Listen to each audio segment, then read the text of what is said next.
Oui, t'aimes bien les omelettes. Tiens, je te casse les œufs. You talking to me? Vers l'infini et au-delà. Bonjour à tous et à toutes, bienvenue dans ce nouvel épisode du podcast de Kifim. Aujourd'hui on parle cinéma, et pour ce faire j'ai avec moi, comme d'habitude maintenant, c'est Stéréo Bonjour. et Jouk, Bonjour. qu'on n'avait pas eu avec nous depuis quelques temps. On commence par notre petite rubrique Le Très Vite, où on vous parle rapidement des films qu'on a vus ces derniers temps et sur lesquels on va moins s'attarder. Alors, c'est Stéréo, qu'as-tu vu ? Alors qu'est-ce que j'ai vu ? Déjà, il faudrait peut-être pas la renommer faudrait la renommer encore parce que c'est pas très vite. Parce que du coup, on a beaucoup de choses à Le moyen dire. vite. C'est pas tout à fait assez C'est vite. le moins vite que la vie sur un film. Alors du coup, je vais commencer avec Jungle Cruise, qui date un petit peu, mais qui est en fait issu d'une attraction de chez Disney. Ils en ont fait un film Qu'est-ce qui avec pourrait mal se passer ? Emily Blunt et Dwayne Johnson. Donc Oh. c'est franchement, l'histoire tient la route, c'est sympathique, c'est il y a de l'humour, voilà, c'est petite comédie d'action sans prétention. En fait, tu fais un épisode spécial Dwayne Johnson aujourd'hui. Bah ouais, c'est ça, tu spoil. Alors alors, un autre film, alors celui-là c'est pas très bon, c'est Sweet Girl avec Jason Parce que Momoa. Jungle Cruise, c'était c'est bon. c'est pas mal quand même, quoi, c'est familial, ça reste quand même un bon film dans les trucs un peu Indiana Jones, aventure et tout ça, c'est sympa. Mais bon, Sweet Girl, il y a un twist qui est intéressant dedans, mais le film il est mauvais. Enfin, on a du mal à se mettre dedans. C'est Jason Momoa, là, le costaud, Momoa. Voilà, donc je pense que ça, vous pouvez passer votre chemin. J'ai fait les Matrix, le 1 et le 2, parce que j'ai remis, parce qu'il y a le 4 qui va sortir apparemment en décembre. Donc je me Tout suis à dit, fait. allez, donc là je vais refaire le 3 aussi, mais comme ça je me remets dedans pour pouvoir voir bon, toujours aussi bon, hein, franchement ça a bien vieilli quand même. Et, voilà, si vous les avez pas vus, bah, regardez-les, puis pour enchaîner avec le 4 qui sort bientôt. On en a pas reparlé dans un épisode Si, précédent. parce que le 4 arrive et parce que tu avais re-regardé toi aussi les Matrix. Oh, ça date, ouais. J'ai regardé les Suicide Squad, les deux. Le 1, oui. Alors le 1 j'ai bien aimé, je trouvais ça Ah. pas mal. Alors théoriquement, le 2 est censé être meilleur que le 1. Ouais, et ben moi j'ai pas du tout le 2, j'ai trouvé ça pire. Enfin en fait, à part Harley Quinn qui est intéressante, qui apporte un peu de peps et voilà, un humour un peu cassant, mais sinon enfin le 2, l'histoire, tout, enfin non, franchement le 2 j'ai pas adhéré. Alors moi, j'ai vu le 2 récemment, et pour moi, il corrige tout ce que je n'ai pas aimé dans le 1, mais il arrive à être mauvais quand même. Sur d'autres aspects. Mais enfin, en gros, on me l'avait aussi un peu bien vendu. Et j'ai repris ma critique du 1 et je fais « Ah non, mais vraiment, ce que je n'ai pas aimé dans le 1, ça a été corrigé. » Mais ça en fait pas un bon film. Non, bah le 2 moi non, ça m'a pas je préférais Will Smith aussi dans le Pourtant, il était mauvais dans le 1.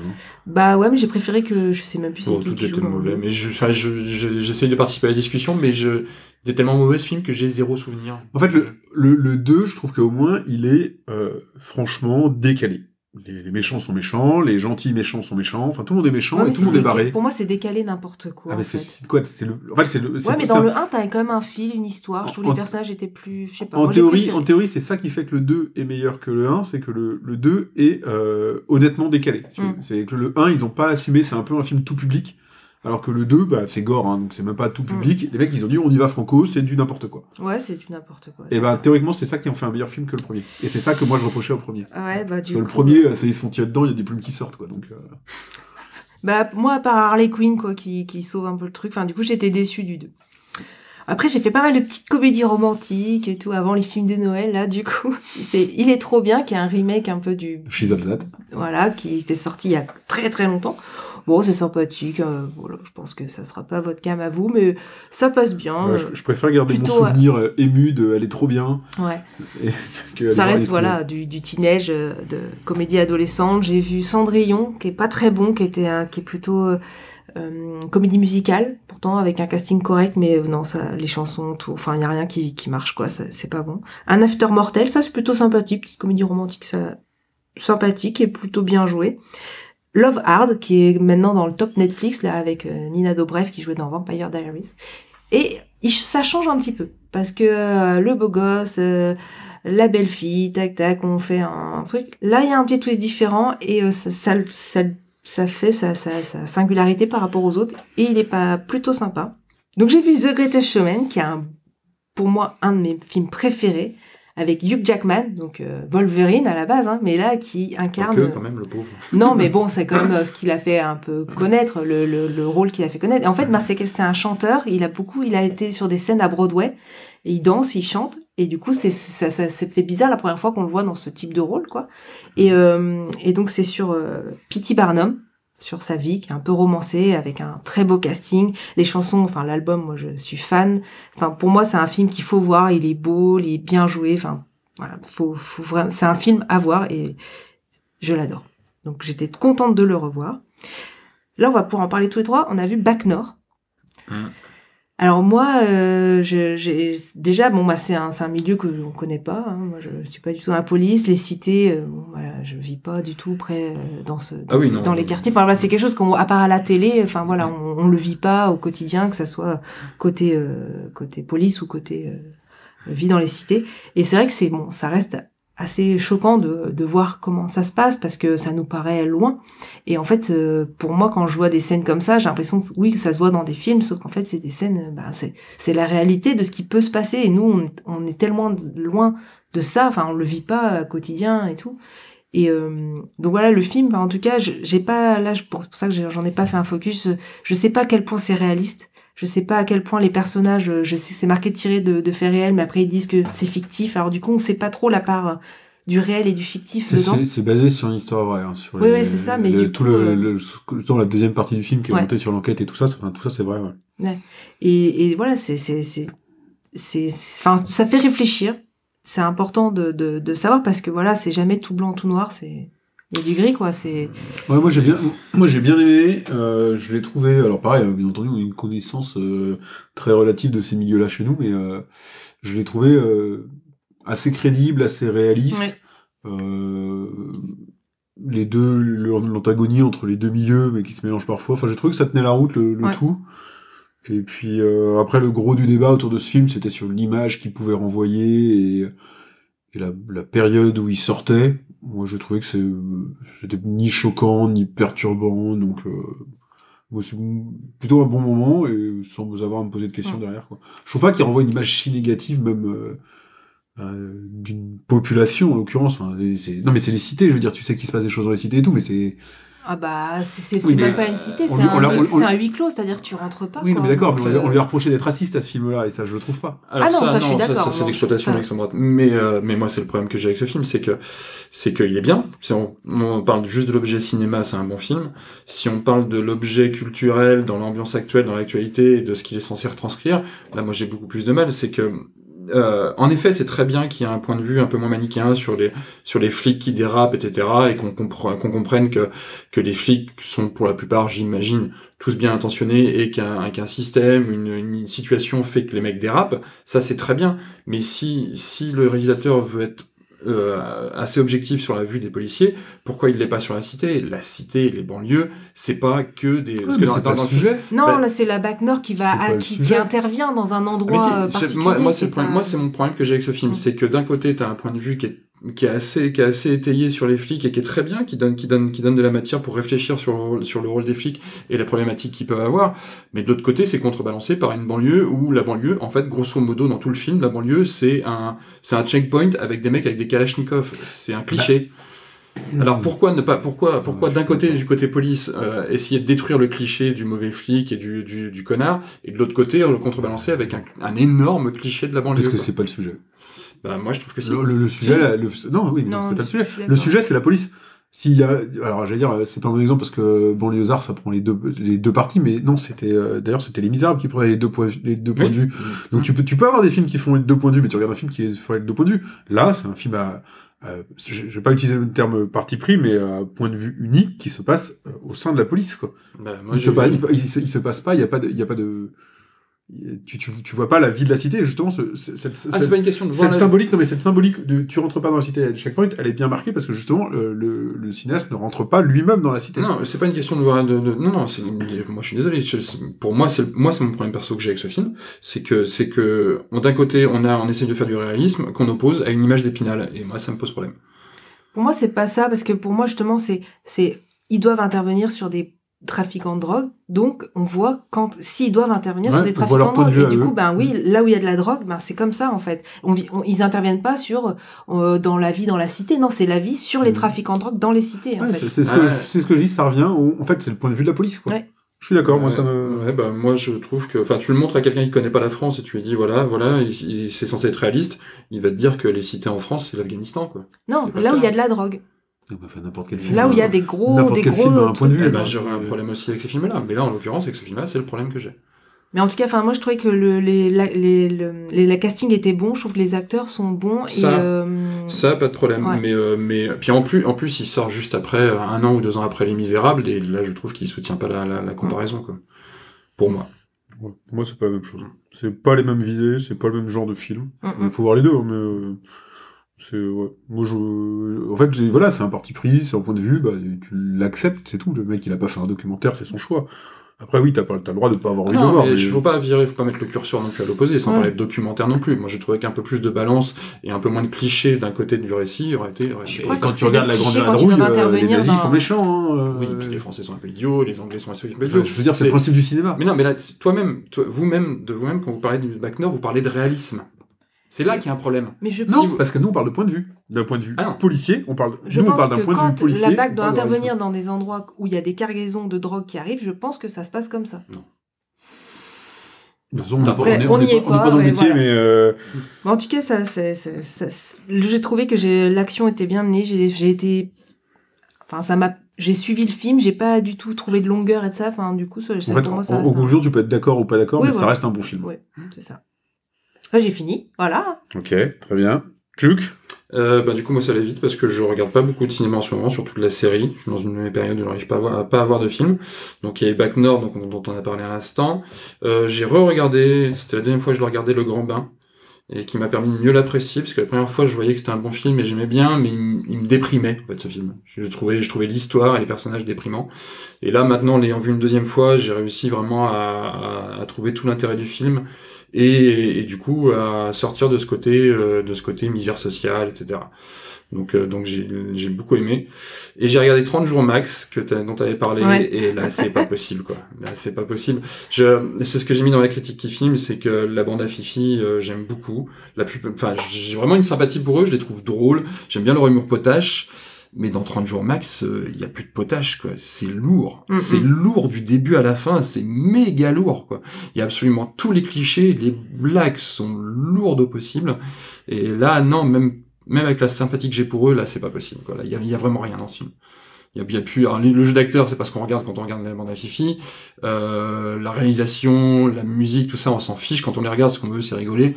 Je suis désolé, moi, des PDCL pendant 1h30, c'est plus drôle, quoi. Je suis Tant d'accord. t'aimes bien Villebrock. Bah ouais, mais non, mais il y a autre chose, quoi. Mais on peut parler d'autres tas de trucs comme ça, quoi. J'aime bien Jackass, et il y a autre chose. Là, il y a vraiment, là, c'est vraiment un coussin péteur pendant 1h30, quoi. Mm. Donc, non, quoi. Moi, je connais pas la bande de Fifi, j'avais pas l'intention de voir ce film, donc Non, tu vas pas aimer. moi, j'ai pas prévu de le regarder. Voilà. Ok. Ah bah moi, j'ai un très vite qui va être long.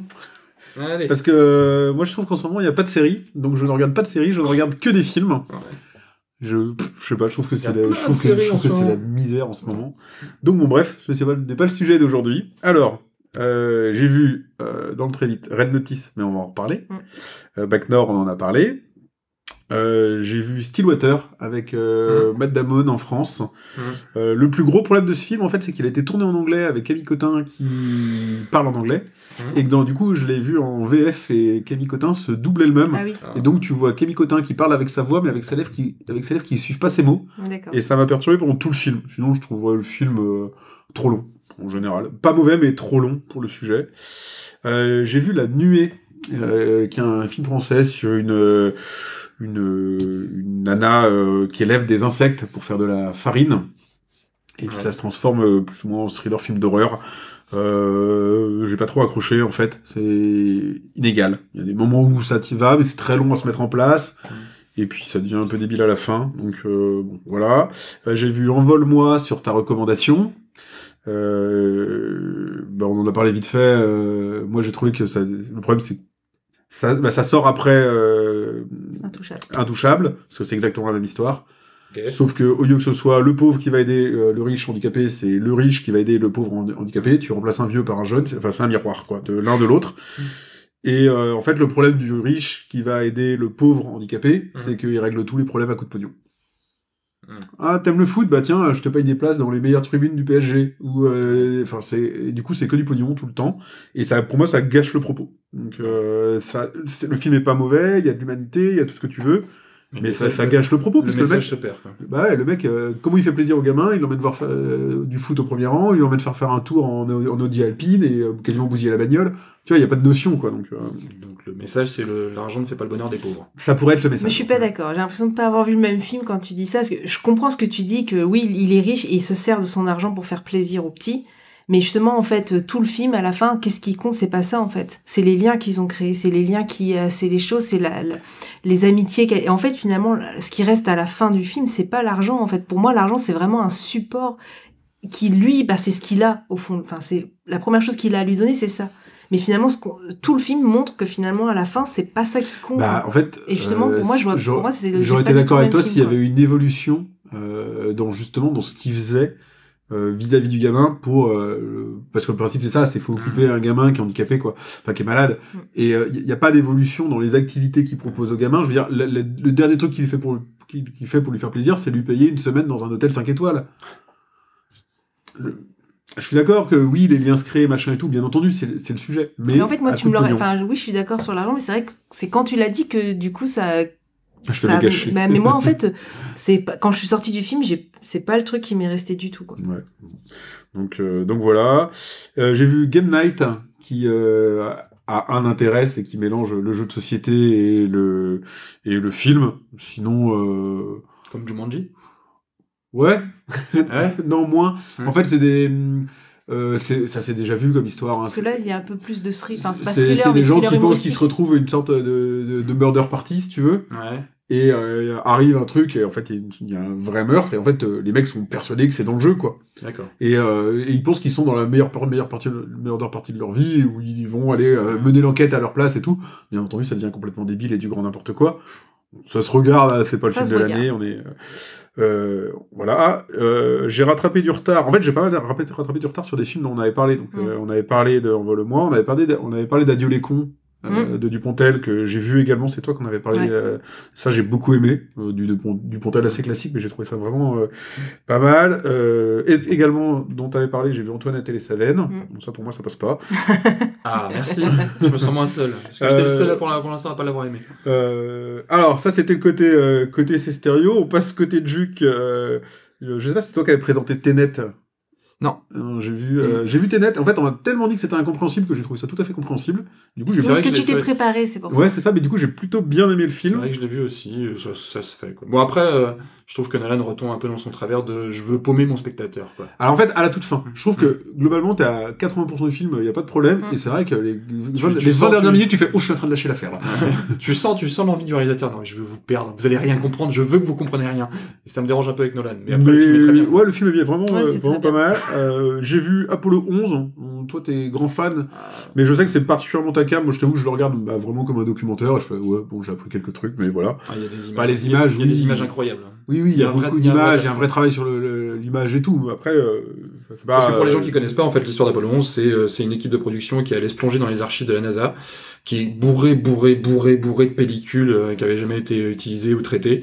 Et en fait, ils en ont sorti je sais pas combien d'heures de matériel qu'ils ont retraité, qu'ils ont corrigé, et tout ça a atterri dans Apollo 11. Ouais, alors après, c'est relativement inégal. T'as des fois où l'image est vraiment superbe, et il y a des fois où tu vois vraiment que c'est sur du grain et que ça a été tiré, quoi. Ouais. Après, voilà, enfin, c'est intéressant, mais ça reste que l'histoire d'Apollo 11. Donc voilà, j'ai vu Chef, que j'ai trouvé vachement sympa. C'est toi qu'on avait parlé de jeu aussi, quoi. Ouais, très sympa. Pas un grand film, mais un film sympathique et bien fait, quoi. Ouais, donc j'ai trouvé ça pas mal. Avec une BO incroyable. J'ai rattrapé beaucoup de retard en regardant Cuisine et Dépendance aussi. Ok. Dont on avait reparlé à la mort de Bakri. Que pas d'ailleurs le meilleur film de Bakri. C'est très cinéma des années 90. En fait, c'est tellement dans les années... On retrouve l'esprit, un air de famille. Ouais, on un peu moins bien, quoi. Ouais. Mais voilà. Et j'ai regardé This Is England. qui est vachement intéressant, qui est sur Les hooligans. pas les hooligans, Non, les les skinheads. ouais, les skinheads. Donc un gamin de 12 ans, en fait, un peu mal dans sa peau, un peu rejeté par les autres, et en fait, qui va trouver de l'amitié dans un groupe de skinheads. Mais en fait, c'est des gentils skinheads, jusqu'arrive le moment où il y a le méchant skinhead raciste, et il va se faire un peu embrigader. Et le film est vachement intéressant, le gamin joue hyper bien, la construction c'est super sympa. Par contre, la fin c'est... voilà. Ouais. Ça coupe d'un coup, tu restes un peu comme ça. Ça fait très longtemps que je l'ai vu. Donc... Mais franchement, pareil, c'est une image de l'Angleterre des années 80, 77 d'ailleurs, et de la naissance du mouvement skinhead. Et voilà, c'est avec l'acteur qui joue notamment dans la série Preacher.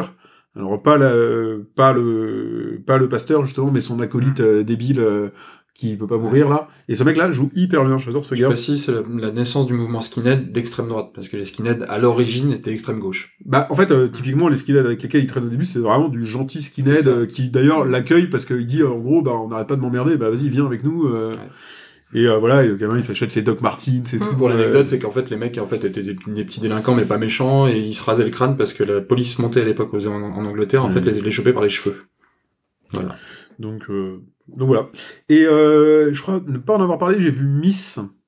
Et Miss c'est vachement bien. C'est donc sur un garçon qui est pas transsexuel mais qui se sent femme. Et voilà, en gros, il est un peu toujours poussé à qu'est-ce que tu veux faire de ta vie, et puis en gros, bah, qu'est-ce que je veux faire de ma vie, bah, je veux gagner Miss France.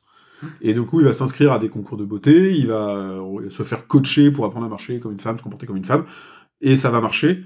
Et enfin, ça, pour le coup, c'est hyper humain. Enfin, on a vraiment trouvé ça génial. C'est de la tragicomédie, si tu veux, mais ça, j'aurais pu en faire vraiment un focus. Ça vaut vraiment le coup d'être vu. L'acteur est inconnu. C'est peut-être son premier long métrage, et il joue. Enfin, c'est incroyable comment on peut aussi bien jouer un rôle comme ça, quoi. Ouais, j'ai commencé à le regarder, je veux l'aimer, ce film, parce que j'adore le propos et que je trouve ça hyper intéressant, et qu'en effet, l'acteur principal est incroyable. J'ai été arrêté par... je pense que j'y retournerai, hein, je vais le regarder tôt ou tard, mais j'ai été arrêté un peu par les rôles secondaires, que j'ai trouvé trop clichés et qui m'ont empêché au début de rentrer dans le film. Ouais, mais va continuer dans le film parce qu'ils évoluent tous, en fait. Et au début, c'est incroyable, ils sont chiants, quoi. Notamment les autres Miss qui sont très clichés Miss France, t'as du gros chamboulement là-dedans, qui justement donne un côté humain. C'est vraiment, franchement, nous on a adoré. C'est un super film qui vaut le coup d'être vu, mais alors rien que la performance d'acteur, elle est ouf, quoi. Ouais. Donc voilà. J'en ai sûrement d'autres, mais je vais arrêter là déjà. C'est déjà pas mal. Ouais, c'est un peu 2-3 films par semaine en ce moment. Donc, On continue avec les focus. On garde le même ordre. Alors, tout à fait. C'est stéréo. Sur quoi se focus-t-on? Ouais, on est sur un podcast action, donc on va parler que de films d'action aujourd'hui. Non. Non, je suis pas d'accord. Moi, je l'ai pas vu, mais je suis pas d'accord. Bah, à partir où il y a des vaisseaux, des tirs et tout ça, il y a de l'action. C'est pas des comédies romantiques, voilà. Oui, dans ces cas, dans une comédie romantique, un mec court vers une voiture, c'est de l'action, donc c'est un film d'action. Non, mais à partir où il y a des attaques, des guerres et des machins, tu caricatures. Là. Donc j'ai parlé de Red Notice, qui est sorti donc le 12 novembre sur la plateforme Netflix. Je suis curieux d'entendre ce que tu vas en dire. Ouais. Alors donc le réalisateur, c'est Rawson Marshall Turber. Il a fait des choses, mais pas des pas des choses que moi je connais. Le casting, on va dire, c'est quand même un casting 3 étoiles. Hein. Pourquoi? Parce qu'il y a Dwayne Johnson, qui est The Rock, qui est le plus bankable. Ouais, qui est super bankable. Voilà. Donc, qui a joué dans Jumanji, San Andreas, Fast and Furious, que des films, d'action. Que des films d'auteur. Voilà. Il y a Ryan Reynolds. Hein, bankable à mort. Bankable aussi. Donc, c'est pour ça qu'il y a un casting fou, hein. Deadpool, Free Guy, j'en avais parlé, Hitman et Bodyguard, puis plein d'autres, et Gal Gadot pour la partie féminine, qui est du coup devenue, je crois, grâce à ce film, une des actrices les mieux payées de 2020. Avec Wonder Woman. Ouais, mais là, ce film-là aussi, hein, et du coup, 20 millions. Ils ont tous pris 20 millions. Donc, Wonder Woman, comme on a dit, et donc elle a incarné pas que Wonder Woman, dans tous les films d'ici, du coup, qui sont sortis avec. Elle a joué, en fait, ils ont tous les 3 joué dans Fast and Furious, donc je pense que c'est ce qui a fait aussi, peut-être que, je sais pas si c'était dans les mêmes, parce que j'ai pas trop suivi la saga. Ryan Reynolds qui était dans Fast and Furious? Apparemment, il a joué dans... tous vus, je me les suis tous infligés, j'ai ça me dit rien. sa bio, il y avait marqué Fast and Furious. Ouais, il suffit qu'il ait fait une apparition, tu vois. Ça me dit rien. Je me suis infligé pendant le confinement et tous les Fast and Furious. Oui, des fois, c'est comme ça. Et nous, ça me dit rien. Ouais, à vérifier. Donc, c'est une comédie d'action. C'est possible que je me sois endormi pendant 5 minutes. Avec un budget assez conséquent, donc 160 millions, voire 200 millions de dollars. Alors, peut-être 100 ou avec marketing, je sais pas C'est trop. 150 ou 160 sans marketing. Voilà, donc c'est quand même beaucoup. C'est C'est le énorme. plus cher de Netflix. C'est le budget Alors, le plus cher de Netflix. Sachant qu'ils n'ont fait que l'acheter. Oui, parce qu'en fait, il était prévu pour le cinéma et avec le Covid, les retards, finalement, la plateforme l'a pris pour elle et l'a diffusé sur sa plateforme. Et sans spoiler, et avec le fait que le scénario soit tellement mauvais que les studios l'ont lâché, quoi. Bah, en tout cas, voilà, c'était pour le cinéma, c'est sur Netflix, ça reste maintenant le plus gros film de Netflix en termes de budget. Donc, pour le pitch, alors c'est Interpol qui est informé que de précieux objets antiques, notamment les œufs de Cléopâtre, il y en a 3, vont être volés. Il y a 2 des criminels les plus recherchés qui vont se batailler pour ces œufs. Et il y a un agent du FBI, John Hartley, qui, lui, va essayer de coincer un des braqueurs qui, finalement, a été dénoncé par l'autre. Voilà, c'est un peu le sujet. Et en fait, il va se retrouver piégé, il va devoir collaborer avec le criminel, et puis il va y avoir des histoires, etc. Et je ne t'en dis pas plus, parce qu'il y a des petits retournements de situation, etc. Je peux pas en dire plus au niveau de l'histoire. Alors, moi, ce que j'ai bien aimé dans l'histoire, c'est qu'il y a c'est de la comédie, donc il y a du second degré. Je pense que c'est un peu du Ryan Reynolds, un peu comme dans Free Guy, où il a, son personnage toujours un peu décalé. Malheureusement, un peu l'acteur est d'humour, super sympa, t'as envie d'adorer cet acteur, mais il ne fait rien d'autre que ça, quoi. Voilà. Donc, du second degré, donc, mais bon, j'aime quand même donc, les acteurs, parce que moi j'aime les regarder, les 3, ça marche bien. Dwayne Johnson fait du Dwayne Johnson, Voilà. Ryan Reynolds fait du Ryan Reynolds, et Gal Gadot a des jambes qui vont jusqu'au sol. Elle fait du Gal Gadot, hein. Du Gal Gadot. Et c'est pas aussi, hein. Donc, mais voilà, les acteurs, on a envie de les regarder, ça marche bien, et ça, je pense que sans eux, déjà que le film, il y a peut-être pas grand chose dedans, voilà. Bon, s'il y a pas eux. Le film existe parce qu'ils sont réunis, en fait. Voilà, c'est ça. L'histoire, quand même, tient un petit peu la route au niveau du scénar, vite fait. Voilà. Si t'es pas trop regardant. Voilà, c'est ça. Mais c'est une comédie d'action, c'est du divertissement qui permet de pas se prendre la tête. On regarde ça, on se détend, on suit, et puis voilà, quoi. On passe un bon moment. Moi, ce que j'ai pas aimé, du coup, c'était, je trouve que les effets spéciaux pour un truc de ce budget, notamment, la scène du taureau, hein, je spoil rien que ça, mais le taureau, il a été rajouté, en fait, on n'y croit pas du tout, c'est horrible, c'est très mal fait. Cette scène, elle arrive, mais comme un cheveu sur la soupe, quoi. Elle a rien à foutre là, quoi. Oui, aussi, mais en fait, déjà, c'est mal fait. Tu vois le taureau arrive, tu fais, mais c'est quoi ça? Tu vois bien que c'est du faux. C'est, pour un budget de faire un truc aussi mal fait, c'est fou. Après, voilà, c'est, qu'est-ce qu'on peut dire d'autre de négatif? Oui, c'est qu'il n'y a pas d'histoire, mais moi, j'ai des trucs, mais j'attends que tu finisses. Mais voilà, du coup, si vous voulez regarder un truc qui vous prend pas la tête, le casting est sympa, et puis voilà, ça c'est divertissant.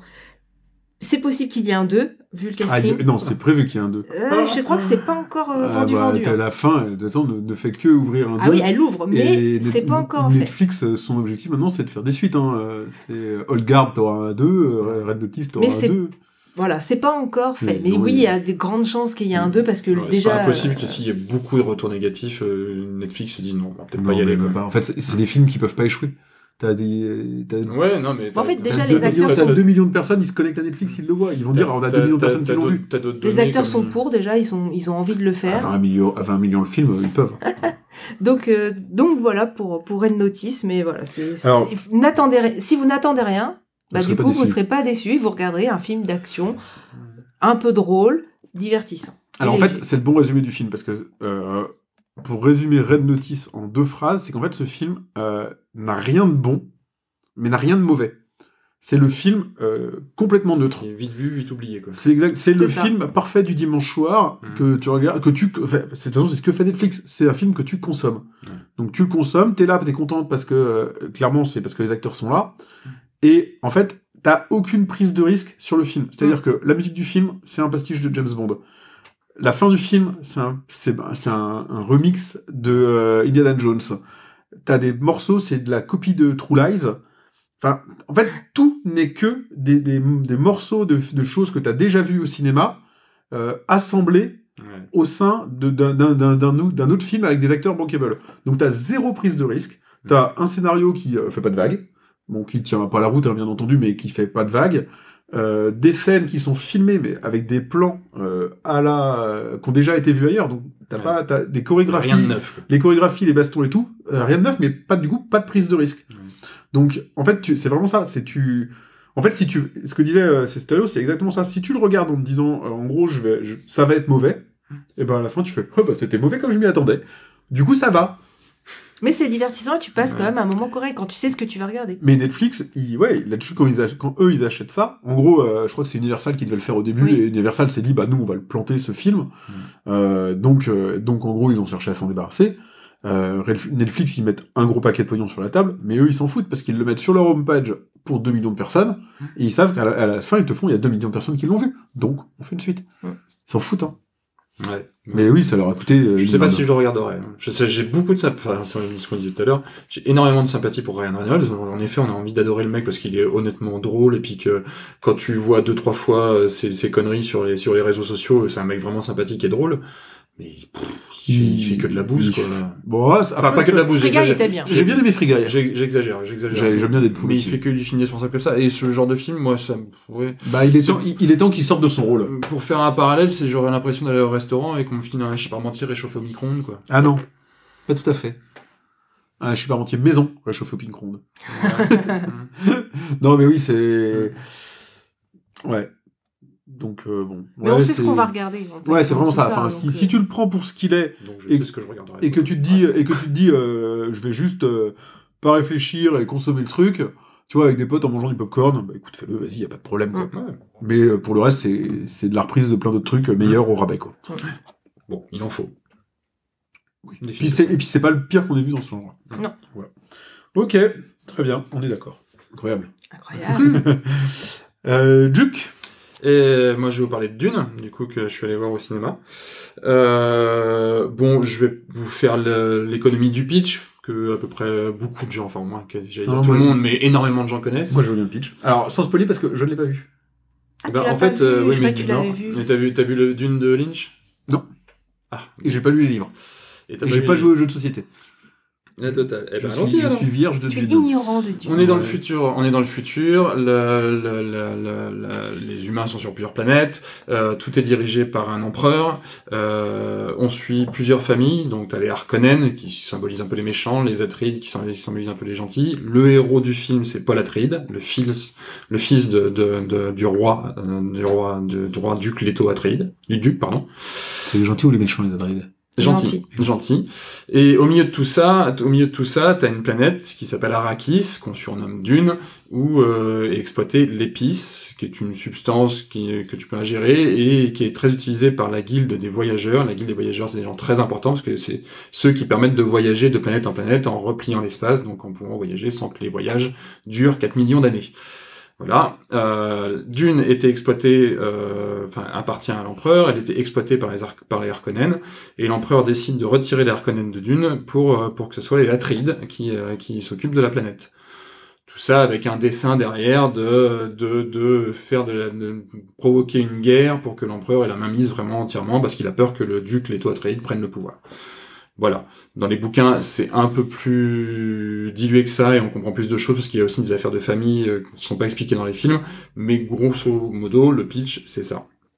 Donc le film commence où on va suivre le duc Leto Atreides, sa famille, et notamment son fils, Paul Atreides, qui est joué par Timothée Chalamet, qui partent pour Arrakis pour exploiter l'épice et s'occuper de la planète. Voilà, je vais laisser le reste parce que sinon on va spoiler si t'as vraiment rien lu et rien vu. La plupart des gens connaissent et savent ce qui se passe derrière. D'autant que le Dune de Denis Villeneuve reprend grosso modo le scénario du Dune de Lynch, à part qu'il va l'étaler sur 2 films au lieu de le faire sur un seul film comme Lynch l'avait fait.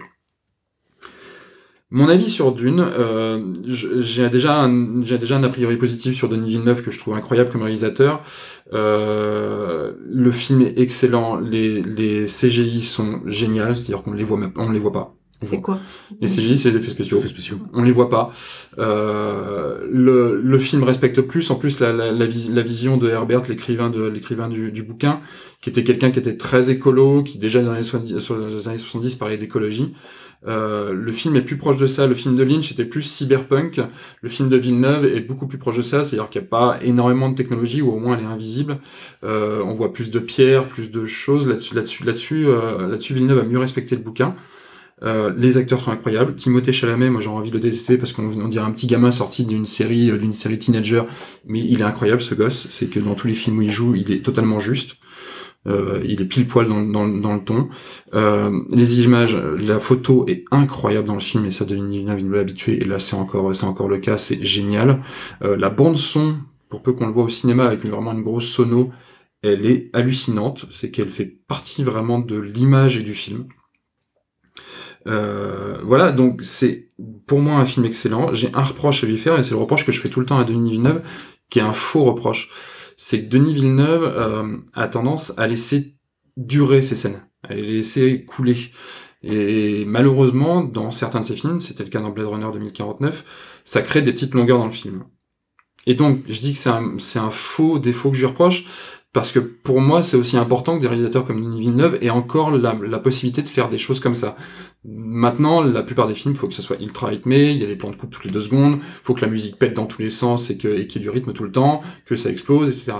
Denis Villeneuve, lui, c'est l'un des rares réalisateurs à avoir encore le droit de ne pas faire ça et de laisser durer ses scènes, de laisser jouer ses acteurs. Malheureusement, pour moi, le contre-pied, c'est que ça crée quelques petites longueurs. Ça suffit pas pour moi pour ne pas aimer le film, je l'ai trouvé incroyable.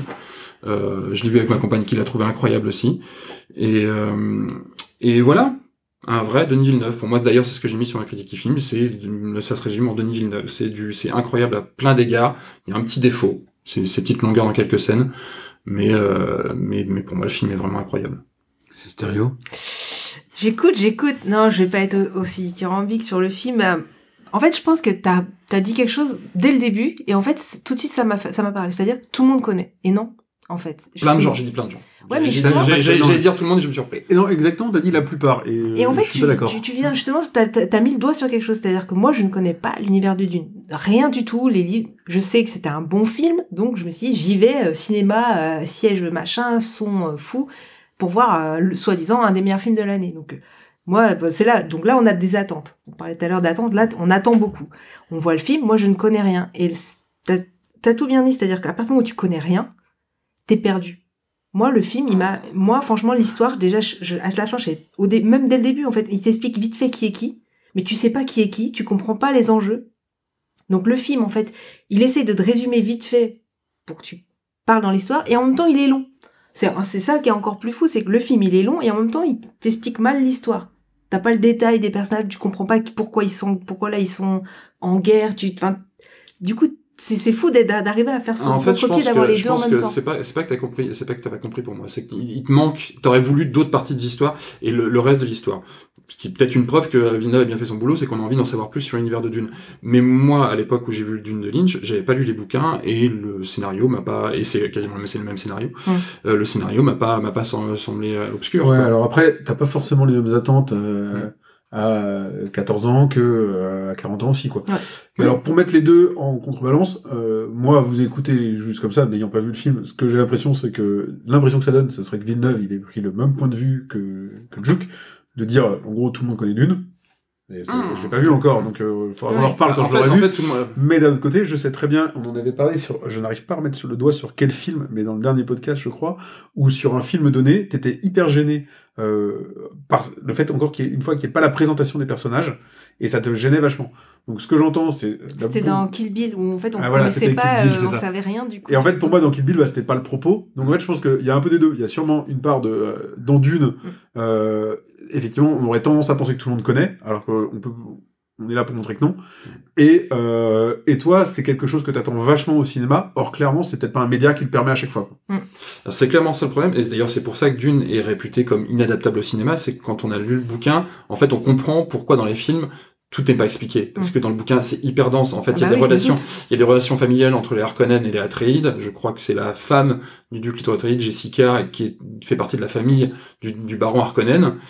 Donc c'est hyper dense, ça va hyper loin. Ça parle aussi de la famille de l'empereur, etc. Ça parle des Bene Gesserit, qui sont les sorciers. Et ça, on sait pas d'où elles viennent. Ça, pareil, elles arrivent là, les filles, où tu dis, mais pourquoi? D'où elle vient? Mais qu'est-ce qu'il fait? En fait, tu comprends à demi-mot que les Bene Gesserit sont un peu partout, un peu partout dans l'espace, et qu'elles participent c'est une espèce de clan de sorcières qui participent à peu près dans tous les gouvernements, un peu partout dans l'espace.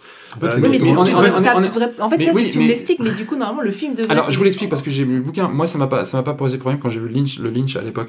Mais si tu te mets à expliquer tout ce que sont les Bene Gesserit, le film, il fait 12 heures, quoi. Oui, je me doute.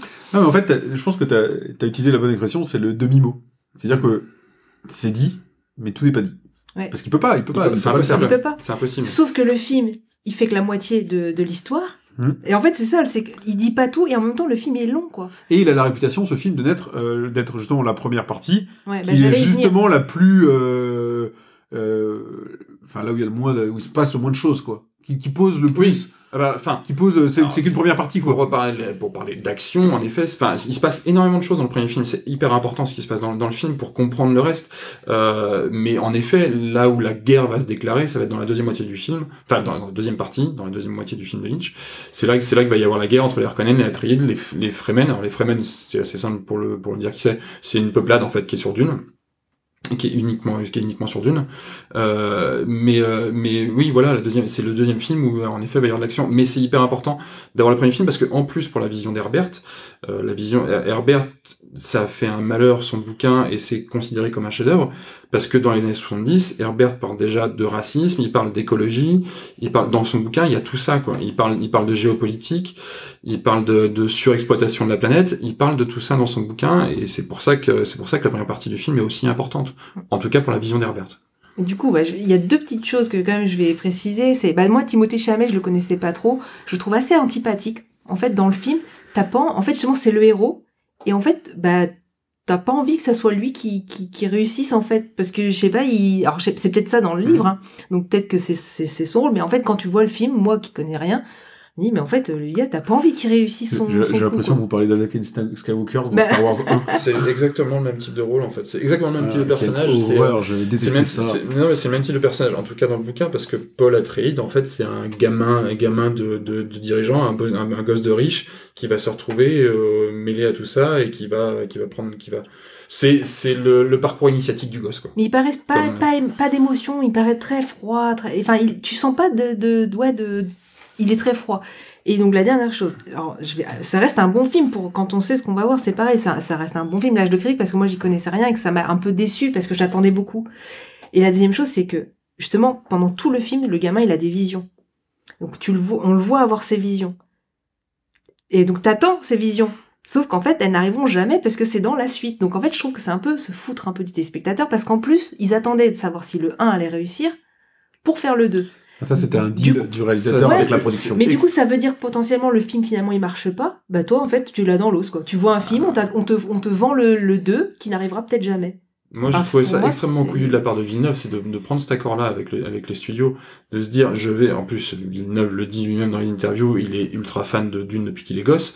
Il se dit, je vais faire le film, la vision que j'en ai de ce film, je veux qu'il soit ultra réussi. Le seul moyen que j'en ai, c'est de prendre le pari, de faire un premier film, et de prendre le pari qui va marcher pour avoir le droit de faire tout mon film. Je trouvais ça couillu. C'est pas le pari du siècle. Fallait quand même. En tout cas, Blade Runner a été un échec commercial. Hein. On peut en parler, ouais. Mais du coup, toi, tu sais ce qui se passe. Moi, du coup, j'ai vu tout le film. On me vend le 2. Et puis, pouf, ça finit. Tu fais, j'attends 4 ans maintenant. Ouais, c'est bien. Bon, après, c'est pas la première fois que ça arrive. Tu vois, non, je te rappelle que t'attends Avatar 2 depuis environ 8 ans. Oui, mais bon, il y a une fin à Avatar 1. Il devait pas y avoir d'Avatar 2. C'est pas pareil. Je crois que s'il était annoncé dès la fin des 2. Je crois. Oui, parce que ça a marché, mais à la base, il devait pas y en avoir. Mais on parlait de Matrix, entre le 2 et le 3, il y a eu 9 mois d'écart. Parce qu'ils ont prévu le coup. Là, le gars, non, il attend. Et maintenant, on attend 4 ans pour avoir la suite, quoi. Donc, je comprends la frustration, mais c'est pas si grave. C'est bien aussi d'attendre aussi les choses. D'un point de vue industriel, ça me choque pas. Du coup, voilà. Mais après, voilà, ça reste un bon film, si vous avez envie de voir un film de science-fiction. Alors, moi, je l'ai pas vu. Avec des belles images. Moi, je l'ai pas vu, pourquoi bien entendu, moi, je connais pas l'univers de Dune et tout, je suis passé à côté, j'aurais dû, c'est un peu, j'étais un peu dans la cible et tout, mais bon, je suis passé à côté. Maintenant, c'est sûr, je suis hypé, déjà par le battage qui est fait autour, par le fait que tout le monde cite le truc en référence pour l'univers. Je connais la photographie de Villeneuve, que je trouve magnifique, mais que je trouve chiante comme la mort. Moi, les 2 plus beaux films que j'ai vus au cours des 2 dernières années, alors c'était pas les 2 plus beaux films, mais 2 très beaux films que j'ai vus au cours des dernières années, c'est Blade Runner 2049 et Mad Max Fury Road. Pour la photographie, je parle. Et Joker. Et Joker. D'accord, 3, ouais. Et mais bon, ces deux-là, ils sont un petit peu antinomiques parce que pour moi, la photographie dans Mad Max Fury Road est magnifique. Et dans Blade Runner 2049 aussi. Mais Blade Runner 2049, je me suis fait chier. Mais comme c'est pas permis. Alors, pour la défense de ce film-là, je m'étais déjà fait chier dans le premier Blade Runner. Ah, j'avais bien aimé. Donc, je suis pas client du truc, mais t'es là, c'est beau, mais je m'emmerde. Enfin, c'est exactement on avait eu le débat, alors je sais plus, c'était en podcast une fois avec Chenin sur 2001 l'Odyssée de l'espace. C'est incroyable. C'est incroyable d'avoir fait ça à cette époque-là. C'est beau, c'est tout ce que tu veux, mais c'est chiant comme la mort. Et moi, c'est bien, mais le beau suffit pas. Au bout d'un moment, au cinéma, j'y vais pas pour me faire chier. Donc, pourquoi j'ai pas vu Dune? Pourquoi j'ai pas été le voir au cinéma? Parce que moi, je prends pas le risque de payer 10 balles pour me faire chier, quoi. Donc, puis bon, j'ai l'avantage d'avoir un home cinéma plutôt super quali à la maison. Donc, je pense pas que tu te feras chier, mais par contre, c'est vrai que c'est assez long, il y a des longueurs pour pas avoir la moitié de l'histoire. J'y vais avec de l'appréhension et la peur de m'ennuyer. Ah bah tant mieux, t'es dans les bonnes conditions pour l'apprécier. Donc, oui, du coup, tu risques, c'est bien, vaut mieux aller dans cet état d'esprit. Alors normalement, je devais le voir pour le podcast, et puis, vu que je dois le voir avec un pote et qu'on a eu un petit problème de confinement, je l'ai pas vu, mais je vais le voir prochainement. Mais voilà, moi l'appréhension, elle est là. C'est que moi, la beauté n'excuse pas tout au cinéma. Non, en fait, si je veux juste voir de la belle photo, au bout d'un moment, je regarde des photos, quoi. Comme non, ça, mais c'est mieux que tu ailles dans cet veux. esprit, comme ça, moi, tu seras, je pense, agréablement surpris. Mais sinon, je suis hyper vierge et j'avais fait, entre guillemets, attention à me préserver de l'univers de Dune, de l'histoire. J'entends la critique, parce qu'en plus, je fais la même sur cette problématique qu'à Villeneuve. Mais j'espère que dans l'avenir, en plus, Villeneuve, alors moi j'ai adoré Blade Runner 2049, du coup, la première fois, je l'avais trouvé un peu long, finalement, je l'ai trouvé génial, parce qu'il répondait à plein de questions du premier film. J'espère que dans l'avenir, en fait, Villeneuve travaillera plus avec des scénaristes talentueux, comme il l'a fait dans The Arrival. Où là, du coup, quand il a un scénariste derrière lui, le film est un peu plus rythmé, parce que le scénariste a peut-être une meilleure vue de comment rythmer un film pour qu'il n'y ait pas ces longueurs. Ouais. Et c'est pour ça que, tu vois, je voulais citer un film comme Mad Max Fury Road, parce que ce que je veux surtout, là où je veux appuyer, c'est que c'est pas impossible. Mad Max Fury Road, j'étais à deux doigts de faire pause toutes les 3 scènes, tellement chaque photo a un cadrage qui est tellement parfait. Enfin, chaque plan du film est une photo. Donc c'est possible, donc il y a sûrement moyen d'aller plus loin et de progresser avec ça. Mais peut-être que déjà entre Blade Runner et Dune, je vais déjà voir. Sachant que ce qui est assez rigolo, c'est que les deux films sont finalement des reboots. Enfin, non, c'est une suite pour Blade Runner, mais qui vient 40 ans après aussi, quoi. Et dans les deux cas, j'ai pas aimé le premier, donc je vais. Non, mais t'as peut-être ce problème-là aussi avec Blade Runner, c'est que t'avais pas aimé le premier, et c'est vrai qu'une grosse partie du plaisir du 2, c'est d'avoir des réponses à un tas de questions, quoi. Ouais. Tu nous feras ton retour dans le prochain podcasting. Dans mon très vite. Alors, Dune, j'ai pas aimé. Non, on verra. Ok. Eh bien, à moi. Moi, je vais parler, donc, je reviens aussi au cinéma d'action, même si je rejoins le jeu qui est Dune n'est probablement pas de ce que j'en ai entendu du cinéma d'action, mais on aura l'occasion d'en reparler. Mais je reviens avec du un peu plus grand public, également, mais au cinéma, donc avec le dernier James Bond, 007, Mourir peut attendre. Donc, c'est un film qui est sorti en 2021, mais qui aurait dû sortir, on sait pas trop, en 2020, en 2019, et il est plus vieux que Daniel Craig. Donc, c'est un film de 2h45. Ça, c'est quand même à noter parce que c'est long. Je crois que généralement, ils sont assez longs. Les James Bond sont en général assez longs. Mais les James Bond de Daniel Craig. Et puis le cinéma, maintenant, un film d'1h30, c'est un direct to VOD. Sinon, un film au cinéma, c'est au moins 2 heures. Mais bon, 2h45, ça reste un petit peu long. C'est réalisé par Kari Joji Fukunaga, si je le prononce bien. Ok, très bien, connais pas. Ouais, voilà, c'est exactement ce que je me suis dit, très bien, connais pas. C'est incroyable qu'un mec... fasse un James Bond. Que ce mec fasse un James Bond. Il a dû faire autre chose. Ouais, je vais vous dire ce qu'il a fait avant. Il a fait toute la saison 1 de True Detective. Ah, très bien. Donc, et il est notamment connu pour... c'est lui qui a réalisé le fameux plan en séquence de 6 minutes de True Detective. Donc, tu vois, là, tu poses un petit peu le truc. Il a également fait Beast of No Nation, qui est un film de guerre sur les enfants soldats, qui a fait un gros carton, qui est salué par la critique. Que j'ai vu, mais dont là je serais pas capable de faire un retour comme ça, parce que je l'ai vu il y a quelques temps, mais je sais que c'est dur, un film cinéma sur les enfants soldats. Il a également fait des films sur les maras, comment c'est les gangs comment en Amérique latine. Donc c'est du cinéma à chaque fois un peu violent, engagé, donc il vient d'un univers un peu spécifique, et il est salué pour ces réalisations-là. Donc en fait, ce n'est pas n'importe qui. Un réalisateur, même très connu dans une franchise aussi grosse que James Bond, mais ça patte peut-être un peu, mais pas grand-chose. Il n'a pas les coups des franches, on est bien d'accord, quoi. Donc l'histoire, en fait, on va mettre de côté la première scène, mais en gros, James Bond est à la retraite, donc il ne travaille plus pour le MI6, donc voilà, il coule des jours tranquilles en Jamaïque. Et en gros, la CIA, incarnée par Felix Leiter, qui est un personnage récurrent des James Bond depuis très longtemps, en gros vient lui demander un coup de main pour une mission donnée. Au début, il est tenté de refuser, sauf que le MI6 s'en mêle et lui dit ne vous en mêlez pas. Donc forcément, qu'est-ce qu'il fait? Il s'en mêle. Parce que ça le gosse. Parce que... L'esprit de contradiction. Parce que voilà, quoi. Donc il va aller donner ce coup de main-là à la CIA. Ça va merder, parce que forcément, le MI6 essaye de foutre son nez là-dedans, enfin il se tire un peu dans les pattes, etc. Ça merde, et si vous vous rappelez donc les James Bond précédentes, c'est en gros ils doivent intervenir dans une soirée un peu en l'honneur du Spectre, la fameuse organisation criminelle, et à la surprise générale, ça ne va pas se passer comme on s'y attend, et voilà. Et début de l'histoire, j'essaie de pas spoiler du tout, quoi. Ouais. Donc voilà, ça va donner naissance à l'émergence d'un grand méchant, et James Bond va aller convaincre le grand méchant. Combattre. Ouais. Non, il va le convaincre aussi. Il y a toujours un moment où il discute à la fin. Comment... Donc voilà, jusque-là, tu vois, le pitch, c'est du gros James Bond classique, sans grande nouveauté. Et tu as tous vu, enfin, t'as le passif du James Bond. Alors, j'ai le passif du James Bond. Pendant le confinement, j'avais vachement de temps à perdre pendant le confinement, c'est incroyable.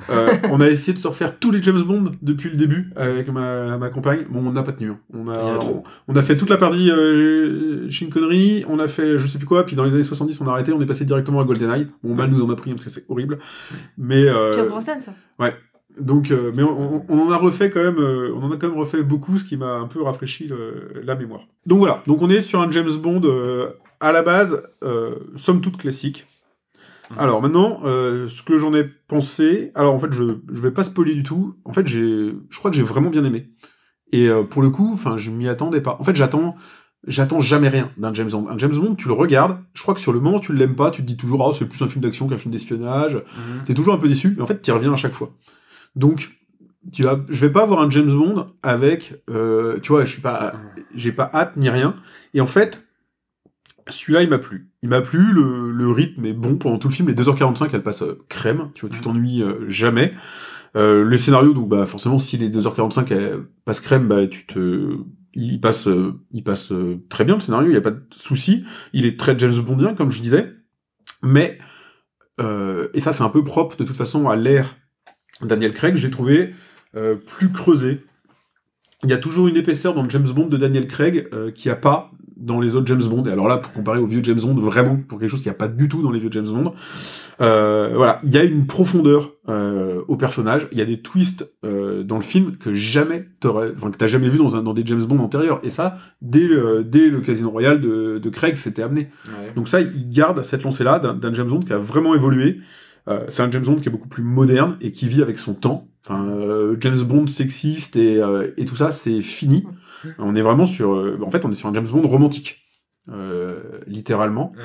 Donc là, tu vois, sans spoiler, en fait, si vous vous rappelez, c'était Casino Royale, hein, où il y avait toute une histoire avec Vesper, etc., et la mort de Vesper, qui d'ailleurs avait des échos dans les James Bond suivants. Là, on récupère un James Bond, donc il y a une nouvelle femme, et ils font encore traîner l'histoire. Ce fil rouge, là, ils vont encore traîner l'histoire de Vesper, parce que le film va commencer par ça, où en fait elle lui dit voilà, si tu veux que nous on avance, il faut que tu fasses le deuil de Vesper, tu vois. Donc il y a cette continuité d'un James Bond qui finalement dans sa vie n'aurait eu que 2 femmes. Alors qu'avant il en avait 4 par film. Donc tu vois, il y a forcément une différence qui te rend le personnage de toute façon beaucoup moins sexiste. Alors côté James Bond, qui dit James Bond dit gadget. Là, alors j'allais dire les puristes pourraient être déçus. Sauf que dans les faits, si tu prends les vieux James Bond, ceux de Sean Connery, il n'y a pas de gadget. C'est un truc qui est apparu plus tard dans le James Bond. Genre Sean Connery, sur la DB5 avec des mitrailleuses. Alors justement, j'allais y venir parce que t'as une scène de James Bond avec une DB5 et des mitrailleuses. C'est la scène d'ouverture du film. Tu prends ta petite dose de James Bond. Alors, tu prends ta petite dose de James Bond en DB5 avec des mitrailleuses. Bon, par contre, c'est pas ta dose de James Bond avec des Aston Martin parce que ça, c'est tout le film. Ça, peu importe le pays où il soit et qu'est-ce qu'il fait, il en a Aston Martin. Ouais. Donc, niveau placement de produit, c'est, par contre, c'est clairement, c'est assez impressionnant, quoi. Le mec il prend son téléphone Nokia, plus personne n'a téléphone Nokia, quoi. On le sait, James Bond, enfin la franchise James Bond, ils prennent des gros chèques. Alors en ce moment c'est Aston Martin, à l'époque c'était BMW. Ouais, voilà. Donc il y a le gros clin d'œil James Bond, DB5 et mitrailleuse. Moi, ce que je regrette un petit peu, c'est la disparition du Q, alors à l'ancienne, justement jusqu'à l'ère Pierce Brosnan, un peu vieux, et avec ses gadgets qui présentent tous ses gadgets. De rat de laboratoire. Ouais, et il y avait toujours cette blague de Q qui présente ses gadgets et de Bond qui fait de la merde. Ouais. Bon, ça n'existe plus, et Q maintenant, c'est clairement un informaticien. Et forcément, Ouais, déjà depuis plusieurs films. il est moins rigolo. Bah, depuis l'ère Daniel Craig, hein, tout simplement, quoi. Bon, voilà. Ça, on peut être déçu, mais en soi, ça nuit pas particulièrement au film. Niveau acteurs, ils sont bons. Moi, je l'ai dit, je trouve que... Bah, en fait, moi, ma conclusion, donc là, l'histoire... l'ère Daniel Craig se clôt, c'était son dernier James Bond. Je pense... Pour moi, c'est peut-être le meilleur des James Bond. Je trouve que ce qu'il a donné au personnage... Dans la globalité. Ouais. Je trouve que ce qu'il a donné au personnage, ce qu'il a construit sur 4-5 films, et ben en fait, tu peux commencer avec le premier James Bond, terminer avec celui-là, et t'as une série de 5 films cohérents, avec un personnage cohérent, pas débile, et intéressant, sans anachronisme ni rien. Il a participé à la construction d'une histoire de James Bond que je trouve vraiment intéressant, et pour moi, il incarne bien ce James Bond-là. Il est plus moderne, je crois que les filles le trouvent mignon, je ne saurais pas dire. Bon, il y a toujours un problème, c'est que James Bond, donc Daniel Craig, il a 55 ans, et dans le film, il est avec Léa Seydoux quand on a 36. Donc ça, à un moment, il faudra que le cinéma fasse son deuil des mecs qui ont 60 piges qui sortent avec des nattes 20, plus personne n'y croit. Mais James Bond, dans le film, il a 55 aussi, ou c'est l'acteur? Non. Voilà, il est un peu plus jeune. Dans le film, il a pris un coup de vieux, hein, donc je pense que le sujet est pas clairement évoqué, mais si tu marques une différence d'âge, de toute façon... donc voilà. Ça, pour moi, c'est le next step dans le fait de prendre des acteurs un peu réalistes. Donc voilà. Mais donc voilà, je trouve que Daniel Craig est bon. Et de toute façon, si tu vas regarder un James Bond maintenant, les premiers, les Sean Connery pour le coup, ils ont très mal vieilli. D'ailleurs, c'est ringard, c'est sexiste, c'est raciste, et c'est une catastrophe en gros. Hein. Donc voilà, c'est bien. Léa Seydoux, j'ai pas grand chose de particulier à dire. Franchement, elle joue bien son rôle, elle est convaincante, c'est une bonne actrice. Après voilà, il n'y a rien de grandiloquent et d'incroyable. Alors, peut-être que je me suis fait avoir un peu par une actrice, un second rôle. J'ai trouvé que globalement, les seconds rôles étaient bons aussi. Bon, Félix Leiter, on le connaît, c'est le même acteur aussi depuis plusieurs films, mais c'est un mec qui joue plutôt bien aussi. Ce qui est Q, M, bon, c'est pareil, ils sont dans leur rôle, on les connaît. T'as 2 seconds rôles intéressants sur lesquels il faut s'attarder. Un qui ne dure que 5 minutes, mais qui quelque part marque l'évolution de James Bond. C'est en gros, quand il est en Jamaïque, il se retrouve, il a en contact une agente secrète de la CIA, qui est incarnée par une nana, qui est canon, hein, clairement, c'est une œuvre d'art, la nana, là. Et au début, elle a clairement un rôle de potiche. C'est-à-dire que c'est son contact, et la meuf, elle fait que des gaffes, et dès qu'elle fait un truc bien, elle fait je suis contente parce que ça fait que 3 semaines que je suis agent secret et que j'ai eu 2 semaines de formation, alors c'est ma première mission, je suis hyper content. Et là t'es là, c'est quoi cette grosse débile?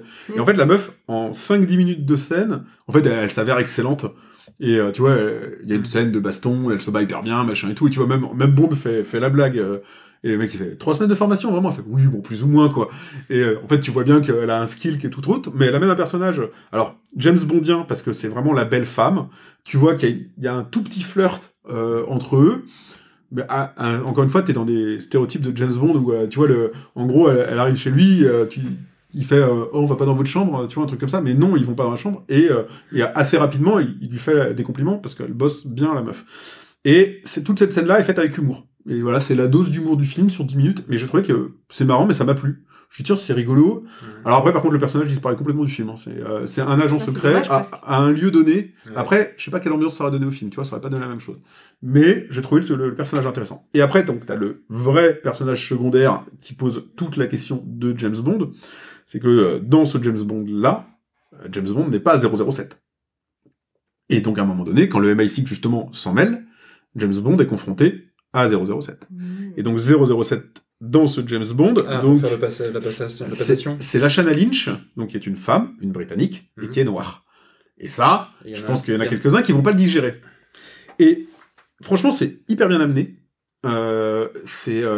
Il joue un moment, voilà, il y a des réunions, tu vois, dans le bureau de M, où ils sont là tous les deux, genre, et du coup 007, c'est qu'un numéro, alors c'est qui? Je peux l'avoir? En gros, c'est ça, quoi. Et la nana, elle arrive à imposer une sorte de nouvel agent secret, un peu plus moderne, qui montre bien que James Bond est ringard et tout, mais avec un respect de... on sait bien que vous êtes un monument. Alors au début, c'est quasiment un peu négatif, et puis tu vois, la meuf, elle travaille avec lui, elle gagne en respect. En plus, Craig n'incarnant pas un James Bond complètement sexiste et compagnie, c'est possible, tu vois, de le voir... D'ailleurs, tu le vois, du coup, qui travaille en collaboration avec quelqu'un d'autre, et t'as 2 007 sur le coup. Et la meuf, enfin, pour le coup, autant Ana de Armas qui incarne l'agent secret, Qui jouait dans Blade Runner, d'ailleurs. qui incarne cet agent secret, canon, machin et tout. La Shanna Lynch, c'est pas le cas. Enfin, je veux dire, elle a alors je vais essayer de dire ça sans a priori ni négatif ni rien du tout, mais elle a une morphologie qui est beaucoup plus black, on va dire. Elle est beaucoup plus en forme, beaucoup plus en chair. C'est pas une James Bond girl typique, quoi. Voilà. Et Ana de Armas, c'est un bâton. Tu vois, la meuf, y a rien à manger dessus. Là, t'es sur quelque chose de, encore une fois, plus réaliste quelque part. Et voilà, ils ont pas pris une espèce de bombasse pour faire une James Bond. Et puis non, mais encore une fois, ça tient la route. Et du coup, c'est bien. Moi, j'ai vraiment aimé ça. Maintenant, ce qu'on ne sait pas encore, mais malheureusement, je pense que ça va pas aller dans ce sens-là. Le prochain James Bond ne sera pas la suite de l'ère Daniel Craig, donc je pense que le prochain 007 ne sera pas la Shanna Lynch. De toute façon, je pense qu'il se foutrait trop de monde à dos à faire un James Bond avec une femme black. Ce qui est dramatique, quoi, en soi, parce qu'on s'en fout, le personnage de James Bond est plus fort que la personne qui l'incarne, que ce soit interprété par une femme noire ou un mâle blanc, on s'en branle, quoi. En fait, c'est ça. En fait, la question, elle est, est-ce que c'est la saga, c'est James Bond, ou est-ce que la saga, c'est 007? Si la saga, c'est 007, qui continue avec la Shanna Lynch, elle a fait du super boulot. Et elle est amenée, quoi. Donc voilà, moi c'est vraiment, et puis c'est la grosse interrogation du film, quoi. Donc voilà, je termine, il y a 2 twists dans l'histoire qui sont hyper importantes, mais je crois que vous l'avez pas vu, le film? Non. J'ai jamais vu aucun James Bond de ma vie, et du coup je t'ai dit que celui-là je voulais le voir, et tu m'as dit bah non, faut que tu regardes l'ère de Daniel Craig. Alors du coup faut que je reprenne un petit peu. Voilà, pour les amateurs de James Bond, il y a 2 gros twists dans le film qu'on n'a jamais vu dans des James Bond, dont un qui est clairement la fin du film en plus, donc ça je vous le spoil pas, mais on n'a jamais vu ça dans du James Bond. Donc voilà, pour tout, tu vois, j'ai plein de raisons qui font que c'était une super, pour moi c'était une super ère. Non, parce que je suis pas un fan de James Bond, mais c'était une très bonne ère de 007, et avec un film qui est clairement l'apogée de cette série-là. Ouais. Donc si vous avez vu les précédents, si vous avez aimé les précédents, foncez. Si vous devez découvrir James Bond, mais comme toi, je reprends tout des... Surtout mais j'étais de la team Mission Impossible, moi. Surtout, reprends pas l'ère Pierce Brosnan. Hein, non, mais je vais commencer direct avec Daniel Craig, c'est bien. Si tu regardes un film des années 90, tu regardes Cuisine et Dépendance, c'est mieux que... Mais ouais, franchement, c'est pas mal. Moi, je le regarderai. Après, je suis pas un très grand fan de Daniel Craig comme James Bond. Je trouve que les films sont un peu trop axés action, voilà. Mais j'ai pas énormément de reproches à leur faire. J'ai de la sympathie. Je pense que je suis pollué par ma sympathie pour le James Bond de Sean Connery. Alors en effet, c'est vrai que maintenant lui enlever son côté sexiste, un poil raciste en effet, et tout ça, ce serait pas un mal. Mais l'acteur en lui-même, je suis tellement marqué par Sean Connery en James Bond que j'ai du mal avec Daniel Craig. En fait, j'ai du mal depuis une scène de Casino Royale où on voit James Bond marcher au ralenti sur la plage avec les muscles saillants. J'ai trouvé ça ridicule. Ça a disparu, ça. Ouais, j'ai trouvé ça ridicule et ça m'a pollué le personnage de... Alors, je me rappelle pas de ce plan-là, mais clairement, c'est pas présent. Voilà. Et du coup, depuis ce plan-là, j'ai du mal à aimer Daniel Craig en James Bond. Mais il y a des qualités dans ses films et en effet, ils savent faire un film d'action. Alors, c'est pas un peu trop curseur poussé vers l'action pour moi, mais c'est intéressant parce que c'est un reproche que depuis les Brosnan je faisais au James Bond, et c'était vrai même sur un Casino Royale et autres, où je sortais en me disant j'ai clairement vu un film d'action. Et je dis pas que c'est pas le cas, mais c'est pas ce que je me suis dit à la non mais ils arrivent à ajouter quelque chose, on est bien d'accord, hein, c'est pas qu'un film d'action, il y a quelque chose en plus, quoi. Là enfin franchement tu le regarderas et on en reparlera, il y a un vrai corps au personnage, c'est-à-dire que il est plus juste en mode je saute sur tout ce qui passe et je tire dans tous les sens. Il est confronté à des problèmes vachement plus existentiels. Et du coup, t'es obligé de donner du corps au personnage. Ouais. Mais après, Daniel Craig, en James Bond, il a sa cohérence. D'ailleurs, il y a plein de gens me disaient, quand tu lis les bouquins, James Bond, c'est pas un coureur de jupons qui fait des blagues, quoi. Mais j'avais de la sympathie pour Sean Connery, et je trouvais qu'un James Bond qui alliait cette espèce d'action avec un peu d'humour, je trouvais que la balance était hyper bien faite, donc c'est pour ça que j'ai de la sympathie pour ces films-là. Après, t'as déjà revu un Sean Connery? Ouais, mais il y a quelque chose, quoi. Moi, j'ai le meilleur souvenir de Timothy Dalton, déjà. Ça n'a pas forcément été mon préféré, quoi. Mais on venait j'ai entendu des critiques du coup sur le James Bond, il y en a, ils disaient l'inverse, c'est que justement c'est dans l'ère dans laquelle on vit, justement James Bond il a plus le droit de regarder une femme, il a plus le droit de ci, il a plus le droit de ça, et que c'est presque trop cassé, parce que d'un côté oui il faut respecter parce que l'ère a changé, mais il y en a qui justement reprochaient ça en disant parce finalement qu'ils sont bloqués sur l'image de Sean Connery. C'est des réacs. Non mais c'est vrai que d'un côté voilà, maintenant il y a plus le droit de dire ci, il y a plus le droit de faire ça, il faut c'est ce que je disais pour moi. Ça met des contraintes. Alors c'est sûr que par rapport à avant, oui, il fait pas des blagues machin et tout, mais c'est encore présent puisque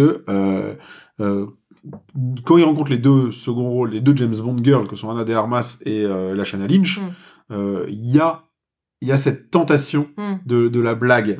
Tu vois, Lashana Lynch, en fait, clairement, elle arrive chez James Bond, tu vois, en gros, elle fait un tour de la maison, tu vois, pour inspecter, et ça finit dans leur chambre, quoi.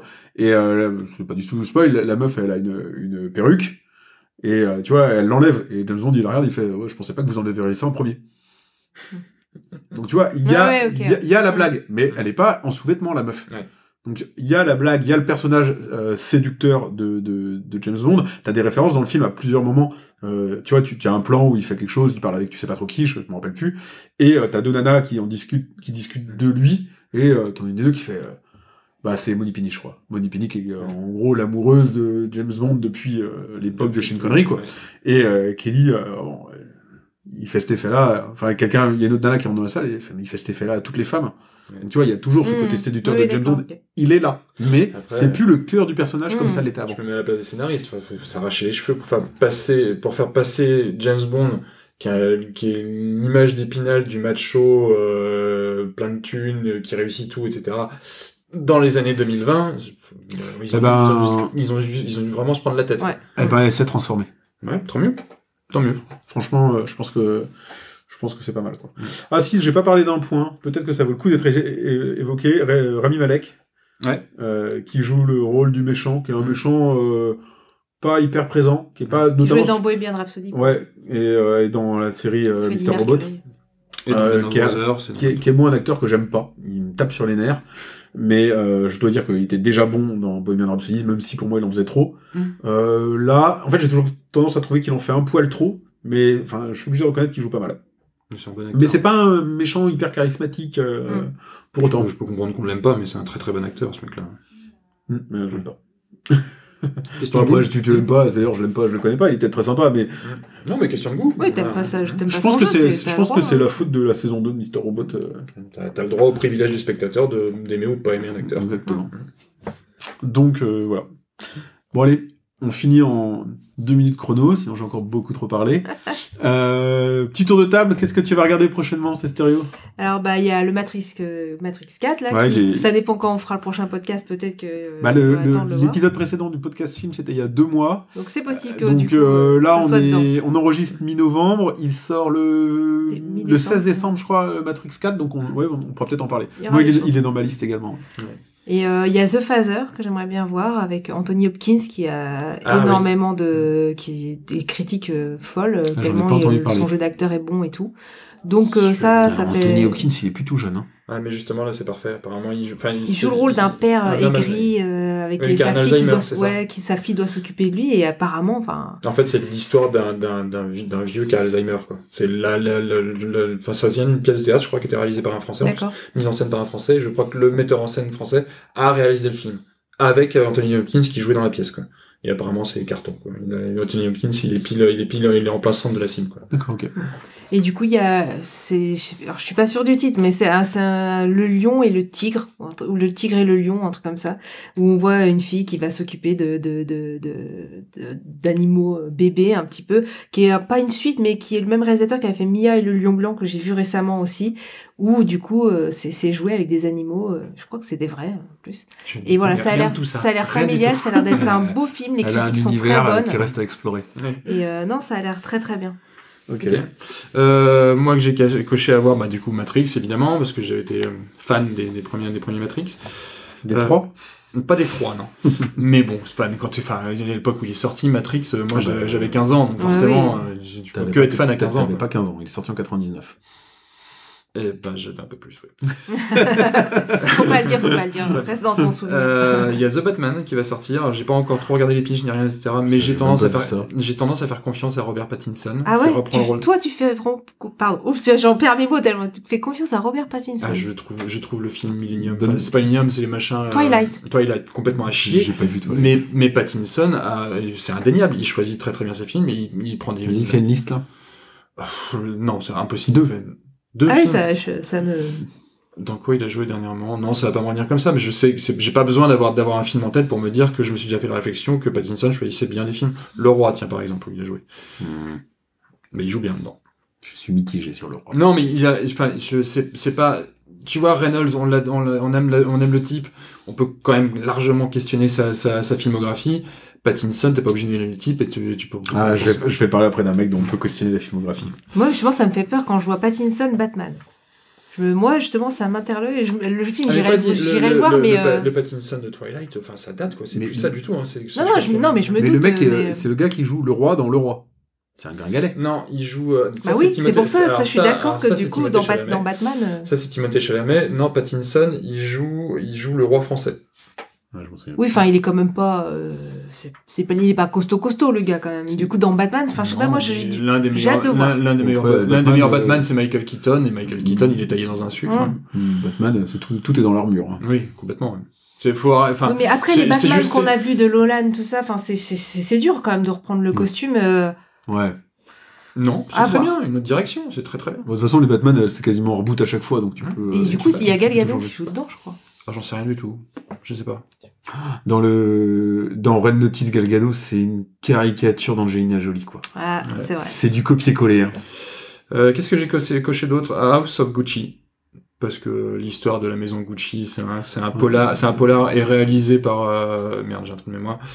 Un grand réalisateur, ça peut être très bien, avec des acteurs qui sont très bons dedans, ça peut être très bien. Il nous saoule un peu avec les films sur l'univers de la mode, Saint-Laurent, Chanel, machin. Non, mais là, ça n'a rien à voir. Là, c'est un polar, quoi. Il y a du meurtre, il y a tout ça. Et dans l'histoire vraie, il y a aussi du meurtre et du complot.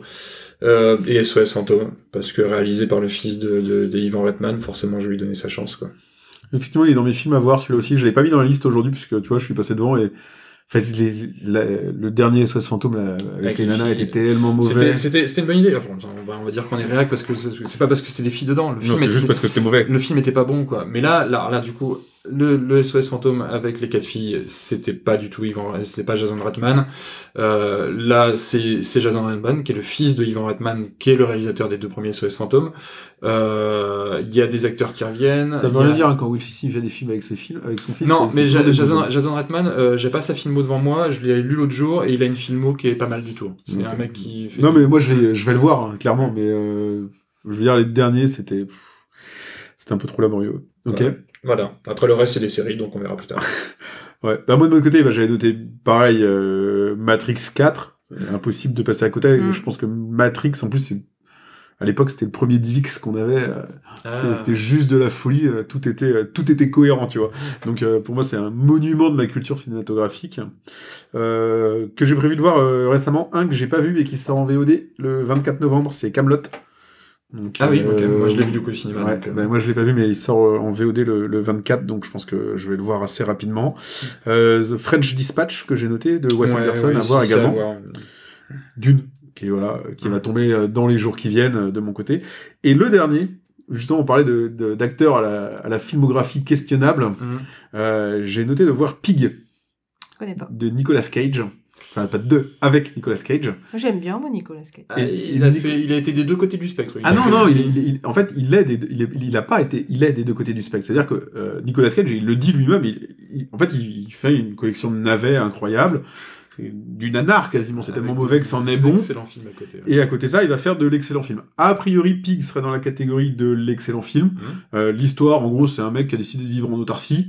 Et il vit tout seul dans la forêt avec son cochon chasseur de truffes. Okay. Et un jour, son cochon chasseur de truffes se fait enlever. Voilà, ceci est un film avec Nicolas Cage. Le pitch, franchement, ça fait peur un petit peu quand même. Hein. Ah, mais alors là, t'as envie d'y... Enfin, moi, personnellement, j'ai envie d'y aller. Avec Nicolas Cage, c'est tellement lunaire voilà. le pitch que... Oui. J'ai envie d'y aller, et voilà, mais bon, c'est dans la filmographie du gars, où de toute façon, il peut faire tout et n'importe quoi. A priori, c'est genre une nouvelle brique dans le tout, et je pense que ça se regarde, quoi. Ouais. Et bon, on en reparlera. Ouais, on en reparlera. Ouais. Merci à vous. Merci. Bien. Attendez, j'ai pas encore dit, vous savez... on dit merci. Tu dis merci, on dit merci. Ah oui, c'est vrai. C'est pas... Ouais, mais elle a dit merci comme un salut. Ah oui, d'accord. Comment... Retrouvez-nous sur le site, nos critiques sont sur le site, globalement, et venez, rejoignez-nous sur Discord pour échanger avec nous, réagir, vous êtes d'accord, pas d'accord. On est là pour en parler, on sera ravis d'en discuter avec vous. Abonnez-vous au podcast sur iTunes, Deezer, Spotify, on est partout. Et à bientôt. Pour un épisode série, ça serait pas mal? Ouais, série, ouais. Ouais, série la prochaine fois. Et jeux, toujours. Ouais, des jeux, il y en a un peu tout le temps. Mais un série, prochainement, ça serait bien. C'est bien, il y a plein de matières. Ouais, je me rattrape un petit peu là. À bientôt. Salut. Salut.